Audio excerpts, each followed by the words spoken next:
Despite our understanding of depression, over the last 5 years, depression has increased by over 20%. And throughout lockdown, it has almost doubled. If you look at so many of the newspaper articles, we can hear so many stories of young people, young students who have committed suicide because of depression.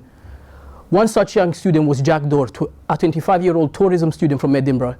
He battled depression throughout the COVID lockdown. And after going home and seeking professional help, his depression got so bad that he decided to commit suicide. And so despite our understanding, depression is on the increase. In 2014, there was about 8% of young people suffered from depression. But now in 2020, that has almost tripled to up to 30%. And on this episode of the Word on the Street podcast, we want to focus on depression as we continue our mental health series, discussing some of the most common mental health issues that we suffer. And I'm your host, Benjamin Bakina, and I'm joined by my three friends, Adrian, What's up? Andrew, and Kokin. What's good? So guys, when you've heard from the stats I've just said that depression is on the rise. Like I said, in 2014, 8% of young people suffer from depression. Now it's almost up to 30%. But when we hear of depression, and I've been guilty of it for some times, I didn't really consider, I thought it's something that you could just get over it.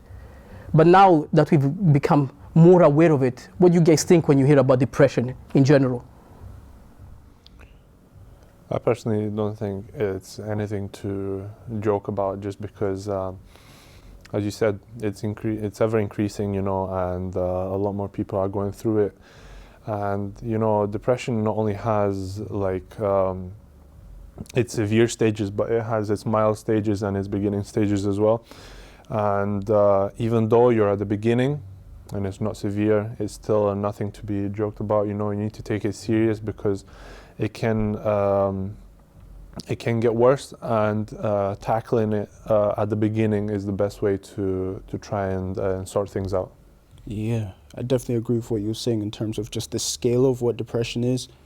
I think the terms people use to define depression are so wide that that's why you get this blurred view of, somebody having a low mood is different for somebody who's diagnosed clinically depressed. But I think it's understanding that this whole scale is something that needs to be talked about, and each individual person's level of how they experience depression is still relevant and still valid, and they will take different approaches for different people just naturally.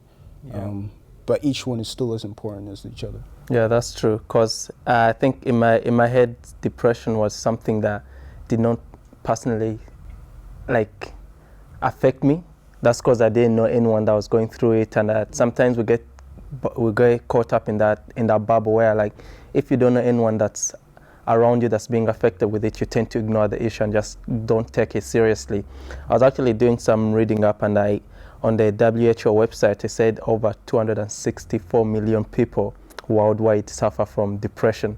So if those are the clinically diagnosed people, right, there must be so many more people that may not classify what they have as depression, but as Adi said, it could be the beginning stages, and we need to start to be more aware of it and kind of educate other people and be more open to help others who are suffering from it.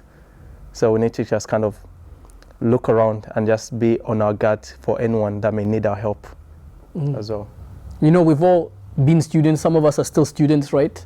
And you heard the story I just said about Jack Dorr, who committed suicide after suffering from depression throughout lockdown.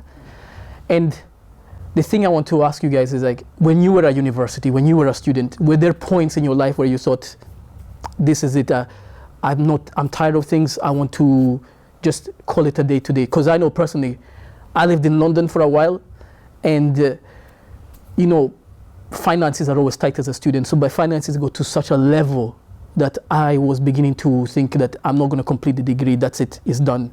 And I was so ashamed or embarrassed to even speak to anybody else. And I'm guessing when it comes to mental health issues, a lot of people are embarrassed and they don't want to speak to anybody else. But as students, that must be compounded, because as young people, we feel like we're fearless and we're embarrassed to talk about certain things.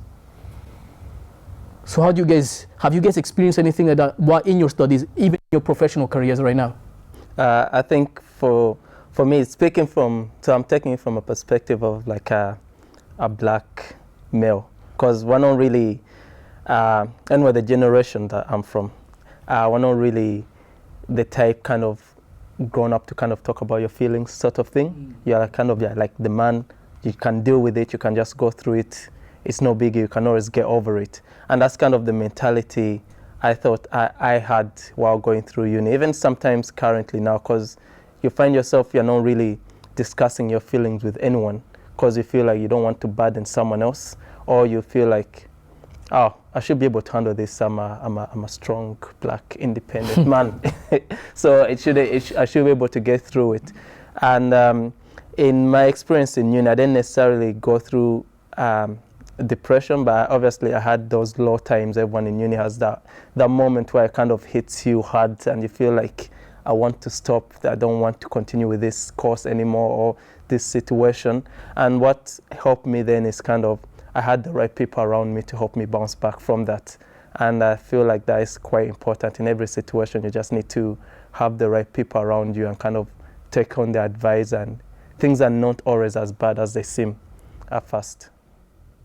Yeah, I think there's definitely a big connection with that time space when you're talking about going into this higher education.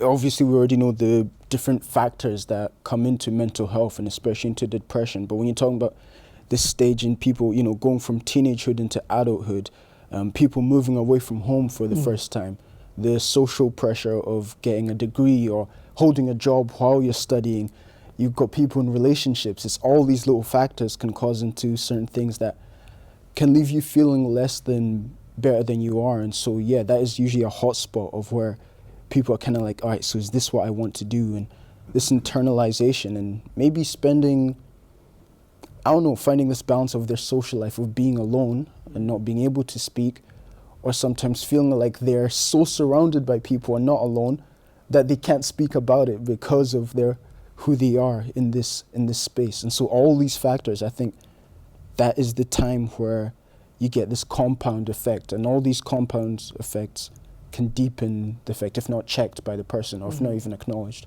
by the person going through it. Yeah, I would agree as well, just as Walcockin said. And, especially when you go to uni and all these years, a lot more responsibilities, a lot more pressure, and stuff at home can affect what you're doing at uni, or uni, if it's not going that well, it'll affect your character at home. And sometimes you might want to speak to someone, but you don't want to burden them, as you said. Maybe sometimes it's like that person might feel like, oh, it's a lot of unnecessary information, that they don't want to maybe say and listen to. But yes, definitely struggle sometimes, and then you're just sat there just being alone, and then not having someone to speak to. Yeah. On those points, I just wanted to, so I don't want to put you guys on the spot, and I don't want you guys to feel like you don't have to comment if you don't want to, but in your friendships, right? I just want to ask you this question. It's hard to talk about mental health issues. Do you believe that you have a strong friendship around you, or friends around you, that if you were suffering from depression, you'd be able to talk to them about it? I know that puts you on the spot, and some of your friends might be watching this and they might be like, no, like is that our friendship? Is that the level we are then? Because I know it's a difficult thing, and I've spoken to Cockin before about it, when there was a certain event that happened in our lives last year, towards the end of last year, when a friend of ours lost their sibling through depression and everything, and they committed suicide. And I was telling Cockin that there was things that I suffered with that I never spoke to anybody about it, even my parents. And coming back to the whole black community and being from an African family, to the best way I can give an example for it, after what happened last December, my brother sent us a message and he said, he was at this on WhatsApp, he's at this, I love you guys. That was so weird for me to hear. Yeah. It was so weird for me to hear, because I was raised in I'm not saying my parents don't love me, but in the black community and in the African culture, just showing that affection is so difficult, right? It's not something they do. It's not something you're used to doing. Yeah. So, no offense, the majority of our friends are probably from Africa as well, from the Caribbean as well. But obviously, we have multicultural friendship circles. But would you feel comfortable to talk about your mental health problems amongst your friends? That's a difficult one, because it's kind of like you're torn between two. You want to uphold this image that they may have of you, like let's say you have like a kind of a happy sort of kind of guy, and as soon as you bring up all these mental health issues, like, guys, I'm struggling with this and all that stuff, it may kind of be like, oh, yeah, he's affected, or they look at you in a certain way where it's kind of like, yeah, something's not right with you, so they could become distant in a way, or they don't treat you the same. So I think in my friendship circle, I feel like I could talk to them, my friends, about mental health issues. Not something that we normally discuss about, but when we are together and we have the heart-to-heart talk once in a while, that is like the perfect opportunity to kind of talk to them about this. Like, I've been struggling with this. Do I do it often? Maybe not. Should I do it more? Yes, I should. So, but I feel like it is an environment where I could approach them if I needed to, for sure. I kind of get the idea of it being complex, because I could definitely say I have the type of friendship group who are comfortable enough to talk about that stuff, especially now matured relationship. But I know when I went through something, I didn't talk about it. Yeah. And so this whole thing of could talk to them, but maybe it comes down to the whole thing of not knowing how to express, not because of who they are, but personally me, I just don't know. I want to talk to them, but I don't know how to explain what I'm going through, especially if I don't know myself. How can I explain it to somebody else to understand? And again, this whole fear of, if I say the wrong thing, or if I find out they actually don't understand what I'm talking about, I'm going to feel even more alone. Or distant. Yeah, like something's completely wrong with me. No one gets. And I think a large part of it is irrational. Part of a lot of things of mental health is not because it's fact, but it's so irrational that it builds up in your mind that in the end you decide not to say anything at all, just to keep away from all the potential bad things that could happen. And so you can be in a perfectly good and supportive friendship group and still never say a word. And I think that's where the pain on the other side comes, when, it's somebody and you're like, why didn't they say anything the whole time? I thought we were close, but maybe they just they weren't raised in environments where people were saying those words to express that, even if it's just talking about, I love you, or this is what I'm going through. If you're not around that, you in turn can't really. Yeah. I guess on your point where you said it's hard for you to say, you don't know how to express it, and then the gears in your mind starts going, and then you start overthinking. Yeah. I guess that's why most people who have depression also suffer from anxiety at the same time, 100%. Because depression brings on the anxiety. So the symptoms definitely overlap.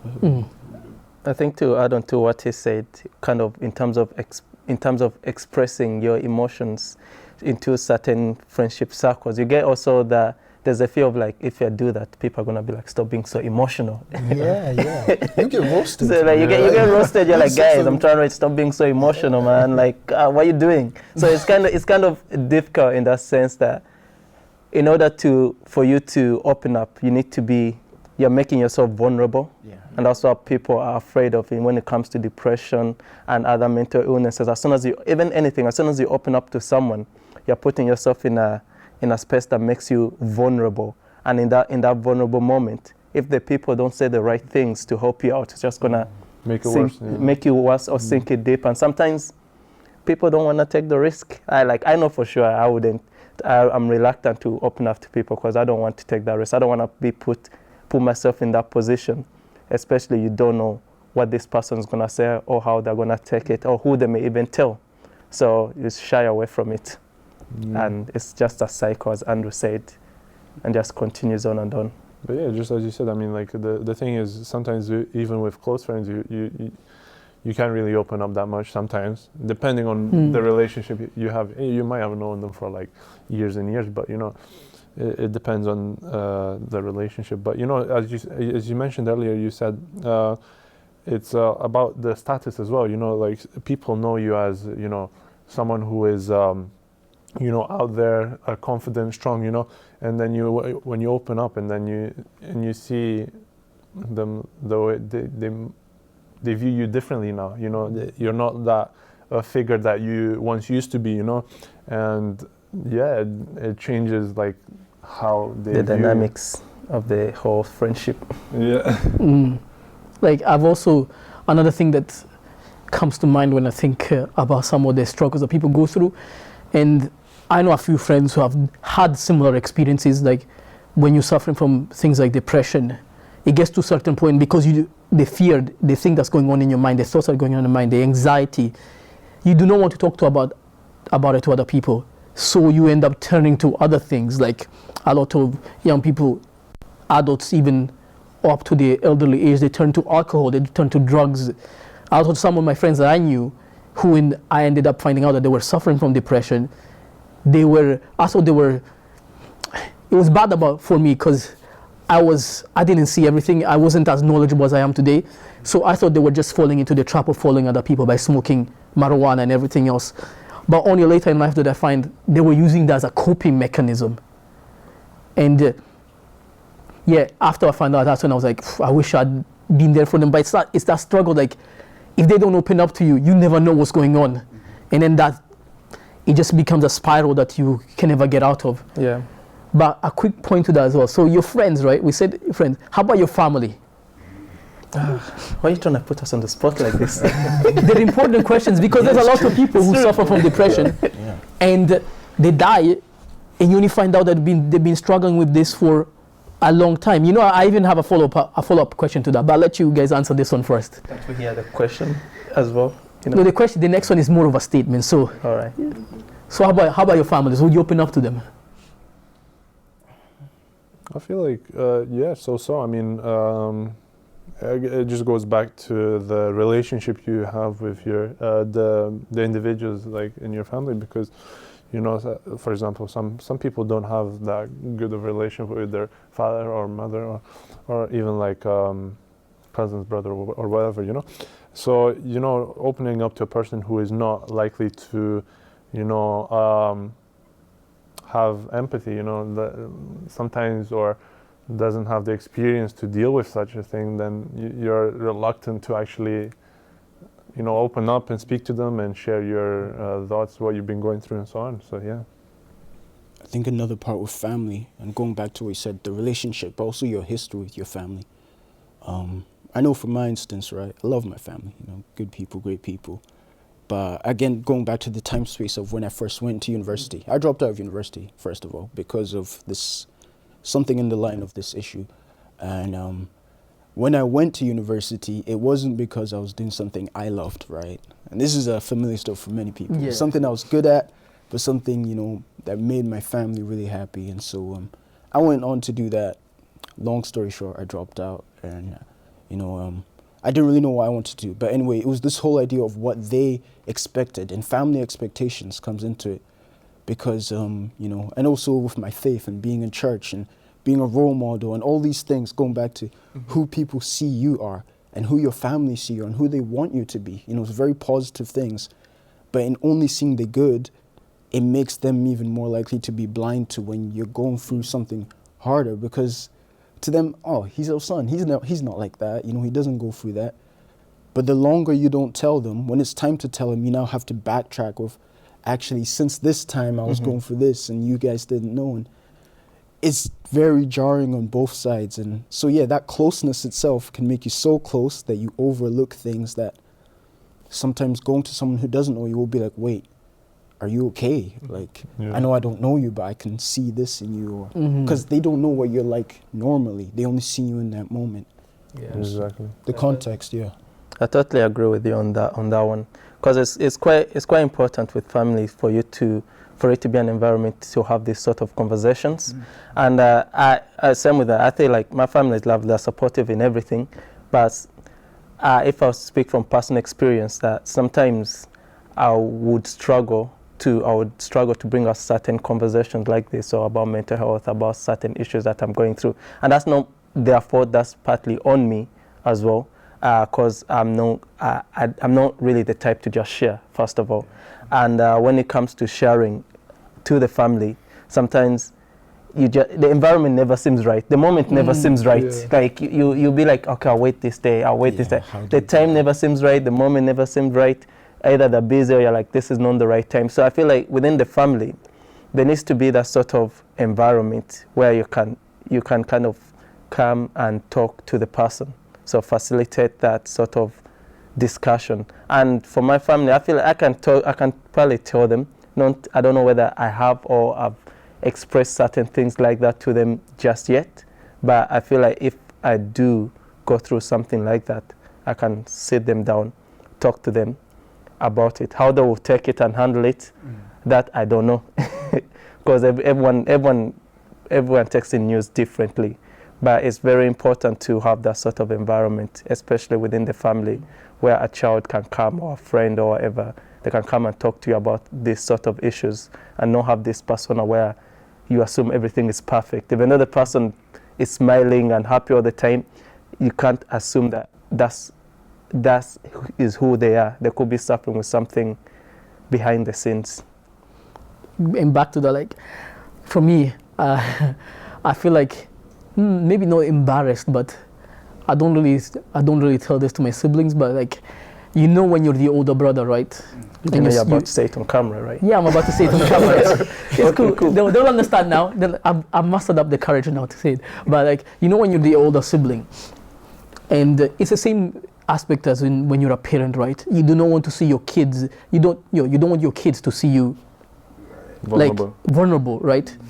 So I've always had that sense. It's not just with everything with my siblings, but it's mostly compounded because I'm the older sibling, right? And I always feel like I need to lead by example. So when I'm vulnerable, I know my siblings will understand. I know they will understand, and they'll probably talk to me about it. But the thing that goes to my mind is like, I should be the one helping them. Like they should be, I should guiding them. I guess it's a matter of a prideful thing, and that's where the cultural aspect comes in as well. It's a matter of pride, and that's something I personally think that I've started to get out of my shell now. I'm 28 now. It's taking me a long time, but I feel like now I'm becoming more comfortable with talking about my emotions. But going to that, just a quick question. When do you guys think most of depression cases start? When? As in, around what age do you guys think they usually start?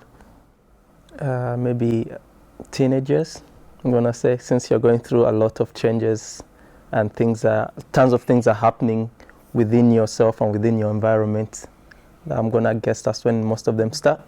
Yeah, because I've got something to share with you guys right now, right? And this goes back to as well your story about your experience about uni, and maybe you might be able to sympathize with this a bit more than the rest of us. But let me share something with you guys. So there was a student. They said they've been suffering from they say, I'm 18 and I've been suffering from depression since I was 13. I'm currently in my first year at uni and was excited about it, but I've realized I don't actually enjoy the course I'm doing. While studying for my finals in the summer, I had a breakdown, and now my depression has gotten even worse. I can barely get out of bed. I can't concentrate on my studies. I've already spoken to disability services and counseling service at uni who offered me therapy, but at the very end I decided to drop out of uni. My parents want me to apply to university for next year, and I've already completed my UCAS application, but I'm not too sure if applying for another uni course will be the right thing to do. Having had depression for such a long time, I don't even know what I enjoy anymore, and I feel completely lost. So this individual has had depression since they were 13. And when I read the story, I'll be honest, in my mind I also thought, I agree with Kokin that at the height of your teenage years, that's when it started. But when I'm reading that 12-year-olds, some people have had depression since they were 12, that got me thinking. I was taken back by it because it changed my whole mentality about how I saw it, that some people are struggling since they were entering their teens, and they're only speaking about it as they leave their teens. When you hear that story, what do you guys think? And how could you begin to advise somebody, or even, I don't think advice may help somebody and lead them in the right direction. I think it's happening more and more that younger people are having depression, and it will be an ongoing thing in the future as well. And the thing is, it depends on how they grew up as well, their upbringing, you know, and the relationships they've previously had, the things they're going through in that moment, and the things that they will or they might be in the future. And the thing is, you know, it's difficult, especially, you know, sometimes people don't even know they have depression, or they maybe fail to recognize that they do have. So it's even more difficult to help those people who you know, say they don't, but and so decline the help, and they remain to be in the same position. And yeah, so it's, again, it depends on the person, because, you know, if someone's eager to get help because they know that they're in a bad situation, you know, and yeah, then you can help them as much as you can. You know, you might do your part, someone else might do something else, and then altogether you can contribute to helping the person. Yeah. Tapping into what you said about especially childhood, yeah, I definitely would recognize that. Yeah, definitely in teenagehood is when you see these things start to develop, but a lot of those are rooted in childhood and the nurturing stage. I think majority of young people have suffered childhood trauma and are unaware of it, have experienced things with their parents that seem so insignificant, but actually have an onset effect that maybe only sprouts or begins to bloom through the teenage years, going into adulthood. And once they have their own families, maybe at that point it starts to come out in the way they treat their own children.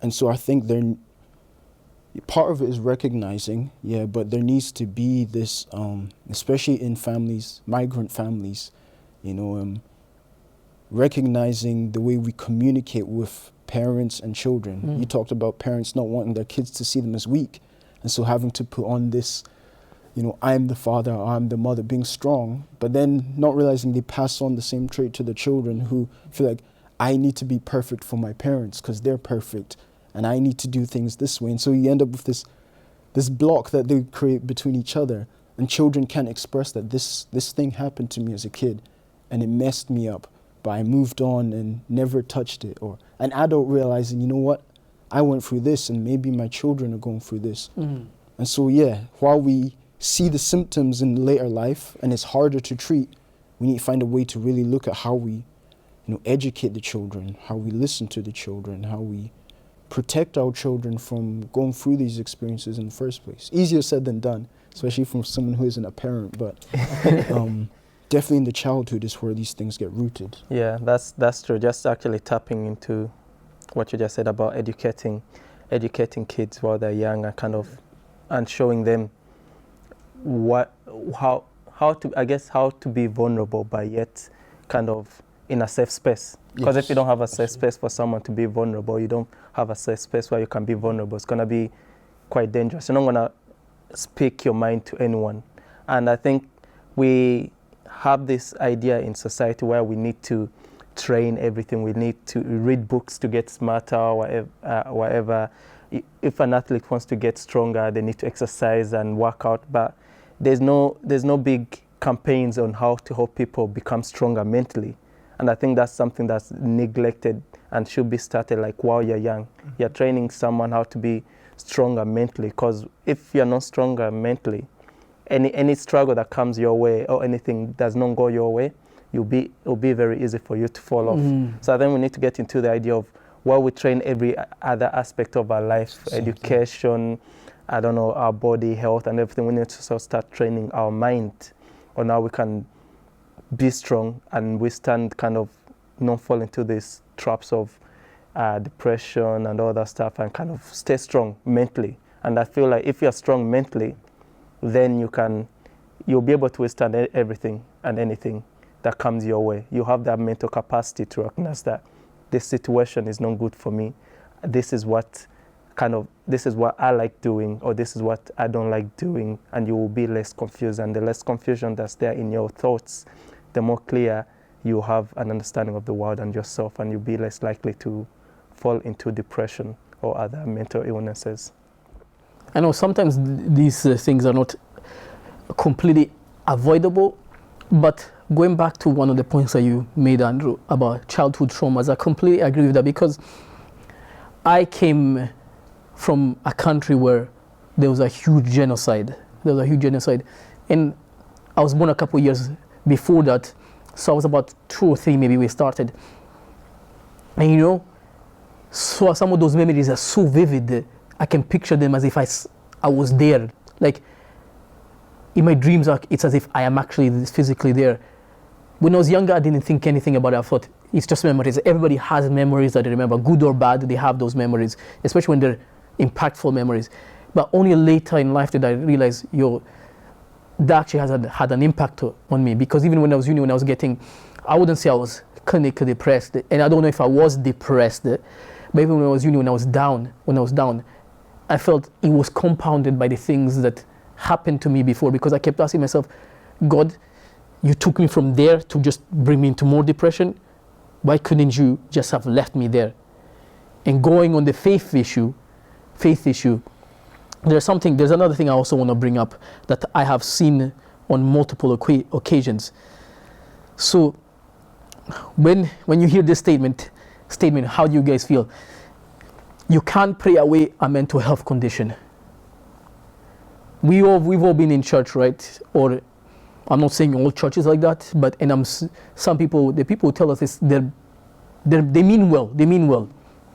But obviously, the understanding or the lack of awareness sometimes means that even though we mean well, we do more damage than we actually want, that we're intending to do, or we don't want to do damage and we just do it in. So, when somebody's going through something, you say, I'll pray for you, right? For somebody who's depressed or is suffering from any other mental health condition, I know the Bible says we need to pray and speak to God and He will listen to us. But for people who are suffering from mental health condition, that doesn't feel like it's enough. If I heard that and I was suffering from it, it wouldn't be enough. I need some tangible thing, something to show me that I can progress. And it's harder when you cannot see God. So when you guys hear that thing, you can't pray away mental health conditions, what kind of thoughts come to your mind? I think that definitely tags into the whole stigma of not just mental health, but then mental health treatments or methods of going through it. Yes, one thing coming from a background of faith where it's supposed to be, and another thing that comes into it is the whole idea of, as not just a Christian, but as a person of faith, you're meant, having that faith is meant to mean not just your life is perfect, but everything's okay, or you're content, and you can deal with everything. This idea of a Christian should never be angry or sad, but I think it's the reverse where, and going back to what you said about training, we need to learn how to be angry and learn how to be sad, because those are things we've been given. We know emotions are not a negative thing, but how we react to those emotions. And so it goes back to the church context of, somebody's going through something, and maybe we don't even want to admit it's mental health. On the extreme side, in certain cultures, it's like we take as possession. Yeah. If something's wrong for a person, it means either they've done something wrong and they're being punished for it, or it's like the devil, or they've got demons. So if we just pray away the demons, everything will be fine. And realizing that a lot of this stuff is not that simple, and even doing that in itself is can be more dangerous to the individual. And finding a way to connect our faith to, what we call therapy or counseling, and finding a way to reconcile that we can go to, resources that are outside the church. We can go to professionals. We should go to professionals who are, having this mutual trust, or if not, then finding ways to establish that within our own community. Yeah, within the faith communities that we come from, or within the culture communities. And it goes back to training and education and really going to the root of it, perhaps. I think, going back to what you said as well, the thing is,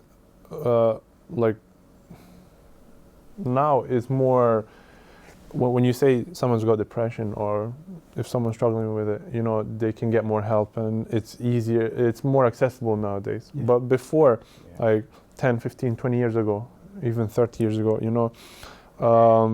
it wasn't viewed as that,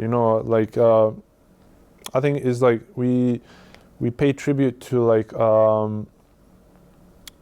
to a culture and a tradition to where it was seen as shame if you had or you said you had depression, because they couldn't associate with you, what is that, depression. But and it was, a label was put on people who were who had depression, and I think they were viewed as weak, incapable, as you said, probably had problems with themselves, or even by some denominations, probably you could say maybe spiritually weak. Probably in some churches they would say, depression when you're in the church, you have God and stuff. And how can you be depressed? Yeah, exactly. Like, Jesus loves you. How can you does that Jesus work, loves you. But, That's the one you say. So yeah, it's. I think it was more of a difficult issue to tackle then, but it's becoming easier and easier. But still, it's a big issue that it needs to be tackled nowadays. Yeah, I think that sort of mindset that you're talking about, that Jesus loves you, shouldn't be depressed. I think it's still prominent right now, although it's not as much. It reminds me, I was having. I was hearing my sister was having a conversation with someone, and they're talking about. So this person's like from Uganda, and they're talking about we're talking about mental health, and to them immediately, that's a Western problem. We don't have it here. So I was like, immediately that culture thing is coming in, like, that's a Western problem. We do not have such a thing over here. And you're kind of like, what? Everyone has mental health problems. Doesn't matter where you are. Mm-hmm. And I think it taps into that cultural thing and that faith-based aspect of it, because most of people like in Africa have like some sort of faith to them. And they feel like when you have that faith, nothing should be wrong with you. Mentally, you should be sound. Physically, you should be sound. Everything should be good because you have Jesus in your life to kind of, take you through the way. In theory, yes, it's a good thing to hear.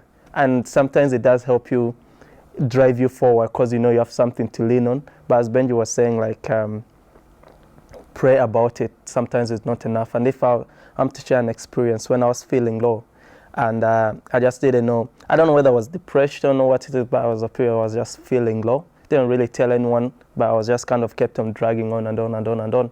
And I was confused, like, I had it in my head that I have people, most times when people are feeling low, struggling with things, they turn to Jesus or something and they help them through. And I'm like, I already believe, I'm praying, and I'm trying to read the Bible and understand what's saying, but this feeling that I have is not going away. It's just getting worse and worse. So praying was not working. Someone telling me Jesus loves me or something like that was not working at all. And I was like, who do I turn to now that everything is not working out? So praying about it is not the cure of depression. On its own anyway. Yeah, pretty much. And it's when I started kind of talking to someone about it or trying to kind of read about other stuff on the internet, kind of research into it and start kind of being open about it, is when I started to understand in my head that this is a bigger issue. And slowly by slowly, I was able to kind of dig myself out of that hole. But it was not just through by praying. Praying just made me feel worse and angry at God because I was praying and nothing was happening, and I was kind of putting down my faith even lower because you're just wondering, like, I'm praying to you, there's nothing happening, I'm not changing, my mood is here, and it just makes you even angrier and angrier. So when people say you have a mental health, or you say you're feeling sad and someone says praise about it, I get slightly triggered. They're not wrong, but I get slightly triggered. Yeah. Like, I'm like, what's that meant to do exactly? And I think a part of it is... I haven't thought of praying before, you tell me now. So. Maybe part of it is also the direction we choose in terms, because I don't want it to seem dismissive as if, the church can't do anything or faith can do nothing. But I think it's rather than, or it's either you do it this way or this way, it's finding, again, a way to reconcile, because prayer is a big thing, On one hand, where you have people talk about, things like meditation or being present in the moment, prayer in its own way is also a way of focusing in on yourself. Instead of praying, take this thing away from me, it's also about praying, help me to understand this, or help me to change in this situation, rather than just change everything around me. And so the way you understand and the way you bring your mental side into your faith, rather than just blind faith, but practically pray to God. God, give me a counselor who's gonna, give me somebody who's gonna help me, listen to me. Lord, help me to find a way to do this, instead of just expecting prayer to be this, click your fingers and it's gone. It's making prayer realistic and making your relationship with your faith realistic and with people realistic, and finding that middle ground between it all, perhaps. just on that point, like, if I could give like a biblical example, like a direct story from the Bible, this is the way I have perceived the story, right? And I'm sure the Bible speaks to us, each individual in a different way. It inspires us in a different way, right? And the way I perceive the story, you know, when Jesus was, before Jesus was taken to the cross, he asked his disciples to keep watch while he went to pray. His disciples fell asleep. In that moment, it made me think, oh, it's like when you have, you're asking for like your friends you wanting your friends to be around there with you, but obviously they've got lots of things going on in their life as well. You never know what's going on, and then they're not there for you. Suddenly feel all alone, and this is where prayer came into him. Jesus, for me, I feel that he didn't use prayer as a means. At the beginning, he was asking, "Take this cup away from me," and he prayed that twice. He prayed 3 times, and the third time, that's when he says, God, if it is your will, give me the strength to get through it, and guide me, right? And that's when I look at that story, I think in your example about prayer is also a moment where you can ask for God, give me the strength. And just like, was it Jacob? I can't remember, who had the thorn in his flesh. Paul, who had the thorn in his flesh. And then, but Paul accepted it, that it was God allowing it to happen for a purpose. Strength made perfect in weakness. And then he just wanted, and God would strengthen him and carry him through. So when I think about prayer, is when, even though God may not answer my prayers completely, but I think about it like I'm beginning to understand me as a person better and better, and as I continue to pray, I'm getting more and more strength to get through some of the struggles I'm going through. But there are questions that go around. Why doesn't God take away for example, in this, if we pray, why doesn't God take away my depression? That's a big one. It's a big question that it's like asking, it's a big question that cannot really be specifically answered, but when we're looking at it and try to tackle it, what would you tell somebody who comes to you with that question? Why is God not taking away my depression? I hope I haven't left you stumped. No, I think that's great, and I love the example you used. I think it's good to be able to look back at instances where we saw God deal with the closest thing we have to depression. Jesus in the garden, you look at Job when he had everything stripped from him, and you can't tell me that wasn't the severest depression a person can go through, and how God and him related, then what the purpose was behind that. You look at Jeremiah and Jonah when he was depressed about going, and you find that who they were before that moment and who they are after that moment, there's a significant change, right? Not just their situation changed, but they come out of that a different person. And so sometimes to ask for God to just take something away from us is to ask to be removed from a learning opportunity. Mm-hmm. That doesn't seem like that, especially in the moment, the hurt and the pain, because we don't like pain, we don't like hurting. But in that pain and hurting, it's like being put through the fire to come. It's an opportunity to learn about yourself. Sometimes we need that humbling. Like Paul said, it's not about how I'm going to fix my depression, but maybe it's time for me to be weak. Like maybe me being this role model and wearing a mask in front of everybody, being this fake strong person, maybe I need to break that image, come back to, humble myself and realize I can't do this myself. Mm-hmm. Maybe it's time for me to go to God. And God is wanting you to see, stop trying to fix everything. I know you're depressed. I know you feel like ending your life. I know, this person don't talk to you. You don't feel love. But stop trying to fix it yourself and just be. And let me come in and show you what real love is. Let me show you the value of life. Let me show you how you can speak to this person a different way. And you can come out of it having learned something different. And again, that's so much easier said than done, because in the moment, things that hurt. And we don't see things through God's eyes. We see them through our human flesh eyes. And it's painful. But at least for those who have that, it gives you a sense of hope that perhaps there is a way, not out of this, but a direction anyway.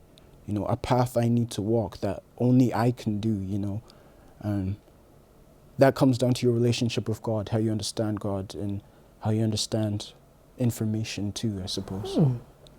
Yeah, that's true. I can't add anything to what Andrew said, apart from the fact that sometimes we don't understand the situation we're going through, and we can never understand the situation.